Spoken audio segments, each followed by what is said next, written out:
ಇನ್ನು KPCC ಅಧ್ಯಕ್ಷರಾಗಿರುವ BK Hariprasad ಅವರು ಕೂಡ ಕಳೆದ 3 ದಿನಗಳಿಂದ ದೆಹಲಿಯಲ್ಲಿಯೇ ಠಿಕಾಣಿಯನ್ನು ಹೂಡಿದ್ದಾರೆ. ದೆಹಲಿಯಲ್ಲಿ ಸಚಿವ ಸಂಪುಟ ವಿಸ್ತರಣೆಯ ಕಸರತ್ತು ಜೋರಾಗ್ತಾ ಇದೆ. ಕ್ಯಾಬಿನೆಟ್ ಬಗ್ಗೆ ಈಗಾಗಲೇ ಚರ್ಚೆ ಆಗಿದೆ ಅಂತ ಹೇಳಿ ಕೆಪಿಸಿಸಿ ಅಧ್ಯಕ್ಷರು ತಿಳಿಸಿದ್ದಾರೆ.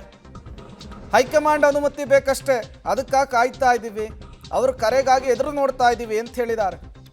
ಇವತ್ತು ಸಂಜೆ ಸಮಯ ನಿಗದಿಯಾಗಬಹುದು. ಬಿಕೆ ಹರಿಪ್ರಸಾದ್ ಅವರ ಮಾತಿದು.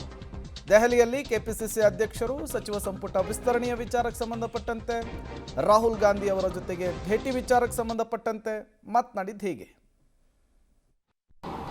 ಆದ್ದರಿಂದ ಮಂತ್ರಿಮಂಡಲಕ್ಕೂ ಇದಕ್ಕೂ ಏನೂ ಸಂಬಂಧ ಇಲ್ಲ. ಮಂತ್ರಿಮಂಡಲ ಈಗಾಗಲೇ ಆಲ್ ಇಂಡಿಯಾ ಕಾಂಗ್ರೆಸ್ ಕಮಿಟಿಯ ಮಹಾಸಚಿವರು, ಪ್ರಧಾನ ಕಾರ್ಯದರ್ಶಿಗಳು ಎಲ್ಲರಲ್ಲೂ ಸಹ ಚರ್ಚೆ ಮಾಡಿ ಅಂತಿಮ ತೀರ್ಮಾನಕ್ಕೋಸ್ಕರ ನಾವು ಆಲ್ ಇಂಡಿಯಾ ಕಾಂಗ್ರೆಸ್ ಕಮಿಟಿ ಅಧ್ಯಕ್ಷರನ್ನ ಕಾಯ್ತಾ ಇದ್ದೀವಿ. ಅವರು ಪಾರ್ಲಿಮೆಂಟಲ್ಲಿ ಭಾಳ ಬ್ಯುಸಿ ಇರೋದರಿಂದ ಇವತ್ತು ಬಹುಶಃ ಸಮಯ ಸಿಕ್ಕಾಗ ಸಂಪೂರ್ಣಗೊಳ್ಳುತ್ತೆ.